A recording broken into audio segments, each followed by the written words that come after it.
আজ হলো আমাদের সকলের আলোর উৎসব, মানেই হলো দীপাবলি অর্থাৎ কালী পুজো। তো দেখতেই পেলে ঠাকুরের সাথে সাথে আমাদের বাড়ির চারিদিকেও আলোয় সেজে উঠেছে। তার সাথে এই পায়রা দুটোকে দেখো কেমন ভয়ে চুপটি করে বসে আছে। তারপরেই আমরা কোনো শব্দবাজি নয়, ফাটিয়ে নিলাম একটু রং মশাল আর একটু চরকাবাজি, সাথে কার্তিক ঠাকুরের হাত ধরেও একটু রং মশাল ফাটিয়ে নিলাম। তারপরেই সবাই মিলে বেরিয়ে পড়লাম আমাদের শ্মশানে পুজো দিতে। বাড়ির প্রায় অনেকেই আমরা সবাই একসাথেই বেরিয়েছিলাম, কিন্তু রাস্তায় যেতে যেতে একটু একটু ভয় করছিল, কেননা চারিদিকে বাজি ফুটছিল। আর এটা হলো আমাদের শ্মশানের মূর্তি, বেশ সুন্দর লাগছিল। এসে না এলে হয়তো অনেকটাই মিস করে যেতাম। তো এসেই প্রথমে ঠাকুরকে ধূপ বাতি জ্বেলে দিলাম, তারপরে চিতার ওখানে গিয়ে একটু ধূপ দেখিয়ে এলাম।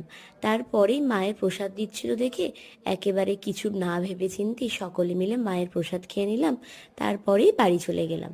এই ছিল আমার কালী পুজো। টাটা।